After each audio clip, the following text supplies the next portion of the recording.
Yo, ladies and gentlemen, what is going on? Is your boy David, and I am here with another video for you guys, man. And yo, it is a good day to be a Met fan today. I know we've been stressing out. I know we've been playing like ass as of late. Absolutely, I understand that. Before today, we had lost 12 or 14 games, and we find ourselves in duel right now. See, right now the Mets are positioned in the third wild card. As of today, with this win that we got today, the Mets are five games back from first place behind Philadelphia, and they went up one game on the Reds. So we're still in a good spot. We're still in a good spot. You need this team to start picking it up a little bit more, right? So they can, start winning these important games because we're in the middle of August. August is going to end within the next 2 to 3 weeks, and then we go into September. This is where we're really going to know where this team is at and where they want to be positioned to go ahead and start winning. So today was a good day. I think today was one of those games where you were still a little nervous because of the fact that, they were playing one run ball game the entire way through. All right. They were able to muster up that first run by Francisco Lindor, who went 2 for 4 today, and also went has gone four straight games with multi-hit. Has gone four straight with multi-hit games. So he's been hot. He's been hot, but for the most part, Brian Wu, the starting pitcher for the Seattle Mariners, he cooked today. He absolutely cooked today, and that you got to hand that you got to tip your cap to that kid. That it was reported today that he has gone 26 consecutive games when he starts, and he's gone 6 innings.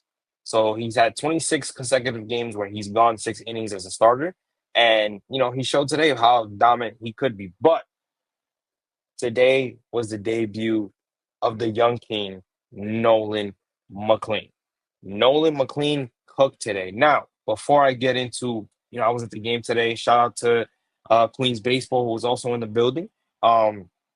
I want to show you guys just how well he pitched today. SNY actually posted all his strikeouts today, and just the movement on his pitches today were absolutely disgusting. So let's take a look at that. I'm gonna share my screen real quick, and you see some of the highlights right here. Let me just go right. Spin.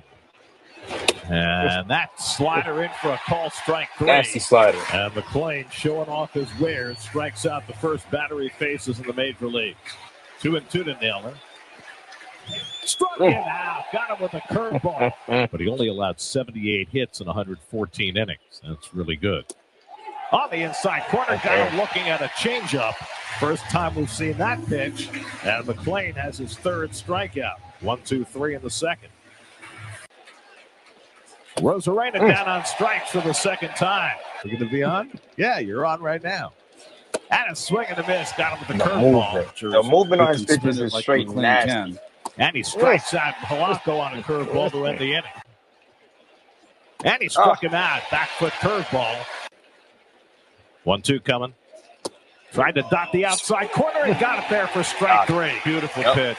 Called him a master of spin. Well, we're back at it. But a lot of impressive things to look at when you're looking at this kid. I think that the main thing for me was that he was able to he had a lot of movement on his curveball. His curveball was really effective. He was able to go to his fastball when he wanted to. Again, had command of his pitches, looked very confident out there. Didn't really get that much of a run support up until later on, where they were able to score 2 more, making a 3-0 game. But he was able to really be in command of his pitches. You got to tip your cap to this kid. He was highly touted as one of the best pitching prospects in our system, especially last year. I mean, not last year, but he was kind of struggling last year, and it was mostly Sprout that was mainly the guy that they were touting as the best pitching prospect that we had. But coming into this year, he's been better than Sprout. And in a situation where you need a spark, you need a spark within your team overall because they're not playing well. Here's a young kid who's been having a good year so far in AAA. They call him up here. They give him the start, and he he showed out. He absolutely showed out. It was reported by Carlos Mendoza after the game that he will stay in the rotation, and I think that he deserved that. He absolutely truly deserved that. No ifs, ands, or buts about it. I think if Carlos Mendoza would have came out and said, "Yo, this kid is gonna go back down just to keep him comfortable," I think we would have lost our mind. I think at some point you're looking at David Stearns and you're like, "Yo, what in the world are you thinking?" But again, shoved, show what he can do, and again, really didn't get a lot of offensive, you know, around him, but he was able to really do what he needed to do. But on to the rest of the team and on to the rest of the game. Uh, Today, again, not that much offense, like I said, because it was mostly a 1-0 game. Up until until Gregory Soto got in. Gregory Soto pitched 2 innings. Edwin Diaz coming in and pitching the eighth and ninth and really shutting the Mariners down. I only gave up that 1 run, which was a Eugenio Suarez home run in the ninth inning. But other than that, man, it was a pretty calm game for Mendy. Again, not having to go to his guys, and being able to trust the two guys that have been reliable. The only two guys at that have been reliable in the pen, and that's been Gregory Soto and Edwin Diaz. And again, that's an issue. That's a problem because Tyler Rogers. I keep saying his brother's name, but Tyler Rogers, as well as he has been, he hasn't been great for us since he came from the Giants at the trade deadline. Ryan Helsley has been disgusting since he's came from the Cardinals at the trade deadline. His ERA right now is like at 8 something. It has not been good for this Mets rotation overall. It hasn't been good for the bullpen, and it hasn't been good for their lineup, for their offense at most part. So what you saw today obviously was a little bit better. You wish they would have had more consistent innings in terms of bringing in more hits and runs. They got 10 hits today, which is something we have not seen in a while. We've started to see that just a little bit in that maybe the last 3 to 4 games, but like I said, they didn't really get going up until up until the seventh, eighth, yeah, around the seventh inning. Juan Soto attacked in another run with a sacrifice fly. That scored Brett Beatty. Then you have Pete Alonso who hit a double to left field, and that scored in Brandon Nimmo. So that made it three. That made it 3-0. And then obviously, like I said, Eugenio Suarez hitting his 38th home run of the season off Edwin Diaz in the ninth inning, gave him that only 1 run before Edwin Diaz was able to lock it down and get the save for the Mets and the win. So, it's more of a combination of guys being able to just go out there on a daily basis and just play their baseball. There's only one guy that looked like he was off today, and that was Ronnie Mauricio, right? And I know the conversations with Ronnie Mauricio is, we got to send him down. We got to bring up, we got to send him down. We got to send him down with Vientos. We need to keep Brett Beatty. Honestly, listen, I'm not a fan of Brett Beatty, right? But the kid seems to be able to make more consistent contact than Mark Vientos. Now, I understand that some people are going to be like, what's up? Mark Vientos barely getting playing time. And I absolutely agree with that. But when he was given the consistent playing time, he wasn't performing, right? Here's the problem here. And again, I'm only saying this to be like, no, absolutely, he wasn't performing when he was here. Here's the thing, though, what people tend to forget. And I was in a Twitter space yesterday when they were talking about the Mets after the loss. Here's the main problem with this situation. When Mark Vientos was going through his bad luck stride and stuff like that, this was before he got hurt. He got hurt, was gone for a good amount of time. Comes back, barely played, and when he did play, he was hitting. Remember, he went on a 10-game hitting streak, and in that 10-game hitting streak, he hit a grand slam against San Diego to give them a 5-1 lead. Remember that. I want people to understand why a lot of us tend to defend Mark Vientos, because there are a lot of people that are saying, yo, we should have traded him. We should have traded him. Number one, I don't think his value was that high for a team to be like, yeah, we're going to take him and center him at third base. to play every day. I don't think a team is looking at that. However, we may be looking at that because we're like, yo, he may not be the best defender at third base, but he's gonna find his stride and he's gonna give you something offensively. Little by little, he's still gonna work on his defense at third base. I don't think a lot of teams were looking at that. Maybe the Chicago White Sox, but here's the thing: I think Chicago wanted more than Mark Vientos. Later, it came out that they wanted Luis Angel Acuna as well. But my thing is this: out of Beatty, out of Ronnie right now, who seems to be up and down, right? Vientos has shown the most potential. Last year, you don't just shrug that off and you don't just move that to the side. When he came back from injury, he was playing in that 10 game when he was going through that 10-game hitting streak. He was playing every day. He has one bad game after that 10-game hitting streak, and then they start benching him. He's not playing every day. And that's the issue. So then when Carlos Mendoza comes out and says, when they asked him about Mark Vientos, he basically said a couple of days ago, "Oh, we're just telling him that to be ready."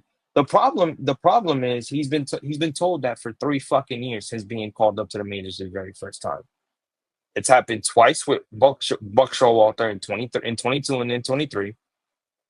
They gave him the opportunity. He knocked it out the park last year, but now he's in that same predicament. And again, I love Ronnie. You guys who follow me on Twitter, go back to my Twitter. What was I saying in the very beginning when he came up and he started hitting? Yo, this kid's untouchable. I love Mark Vientos, but right now it's Ronnie's time. He plays third base well, as we've seen. His footwork is cool. It's really good. Keep him up here. But I probably would have not said that if they would have kept going with Mark Vientos.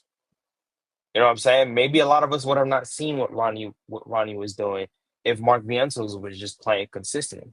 They keep doing this switcheroo with third base, and I'm gonna tell you guys something. That's not consistent for a team. It's not. It's absolutely not, and that's the problem.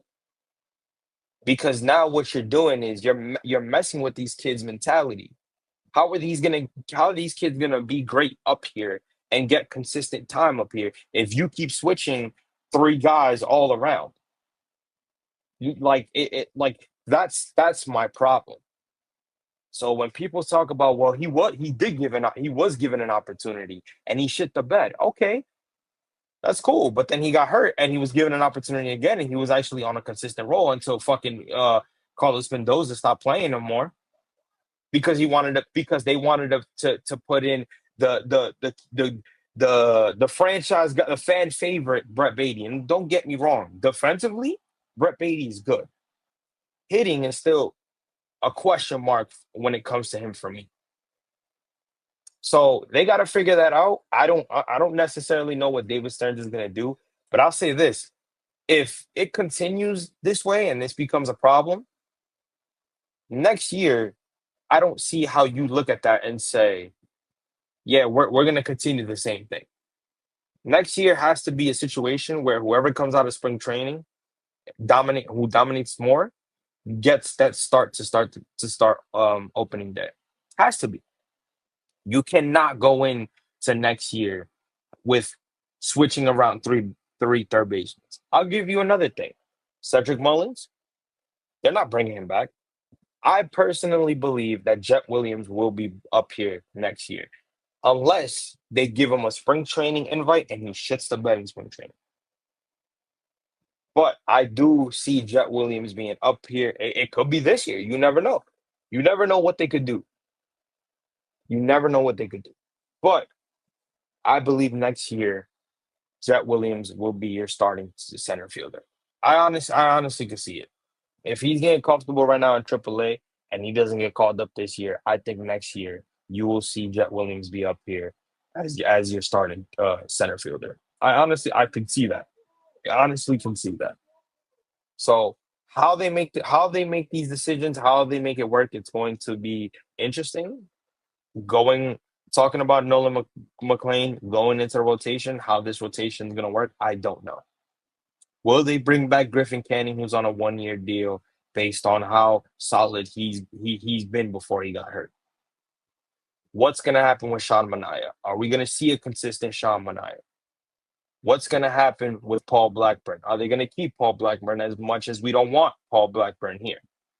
Is Frankie Montas going to be in this rotation next year, no matter how bad he is? The question marks are there. Is Clay Holmes going to be a sustainable starting pitcher based on his struggles within the amount of innings he's pitched and his inconsistencies as a pitcher overall?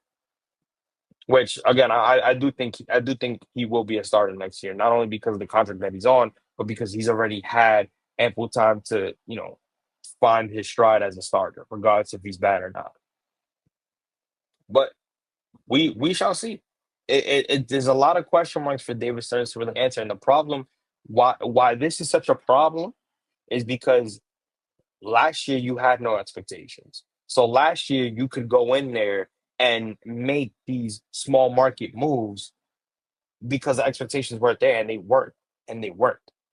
But once you sign a guy to that type of contract like Juan Soto, your team has to go out there and has to go fucking win. I'll give you an example. You think the San Diego Padres were happy that they made the wild card with the expectations that they had with Tatis on the team, even though he was hurt, with Manny Machado there, with fucking Juan Soto. I don't think they were happy. But you know what? They were like, all right, cool. Listen, we should win the division. We should be division winners. But we shit the bed because at one point they were leading the Dodgers in 2022 for that division, and obviously they lost. They fell down to wild card. I'm sure they were okay that they made the wild card, and they obviously fucking beat us because we suck, right? And they got into the playoffs or whatever, and they lost to Philly, but sure, guys that hold them to higher expectations because of the guys that were there and the pitching that they had, they saw division winners.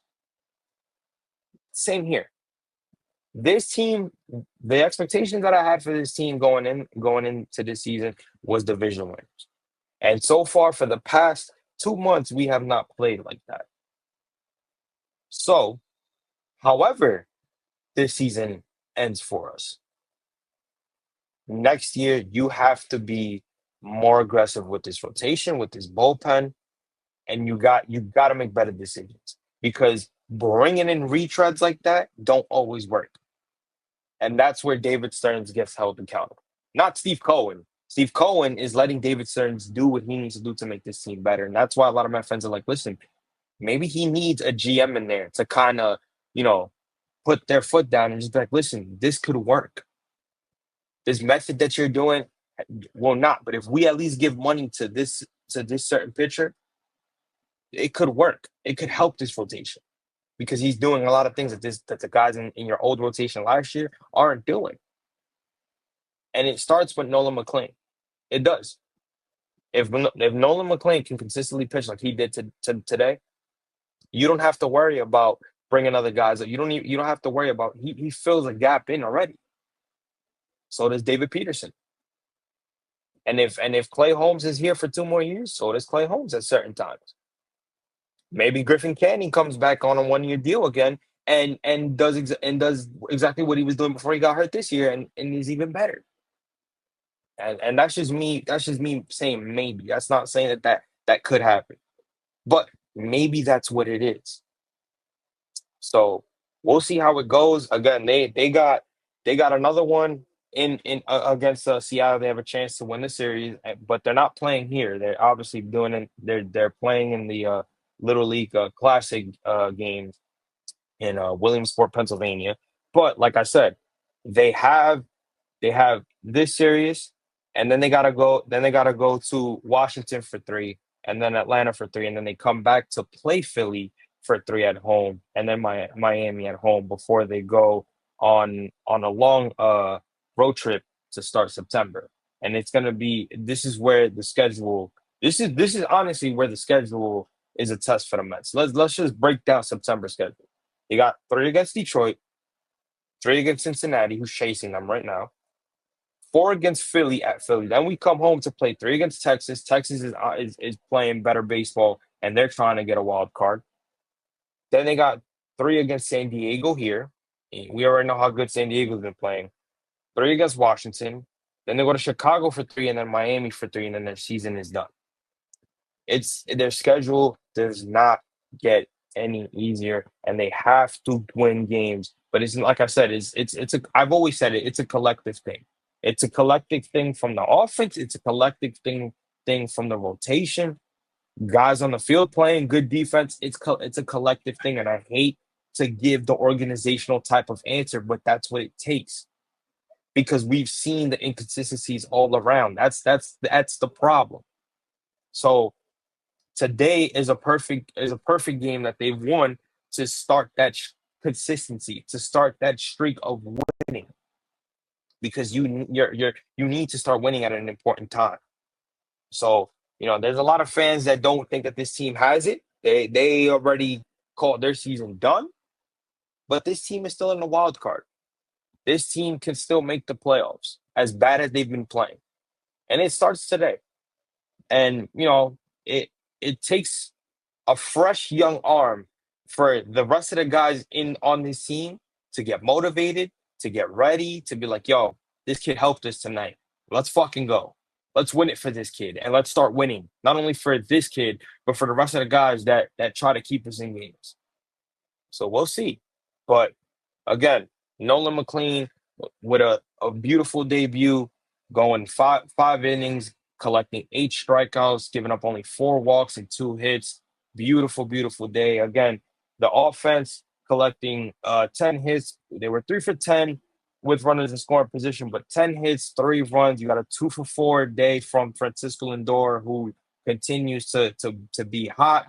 A 2 for 3 day from Brandon Nimmo, and overall that was enough to win your game. Edwin Diaz with the save.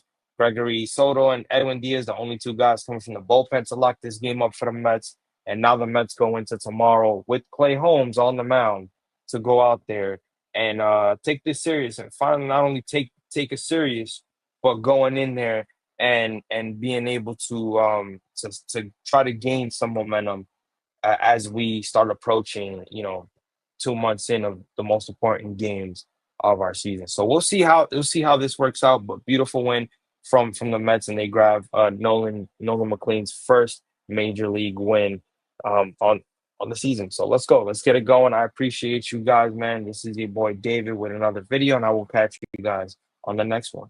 Peace out.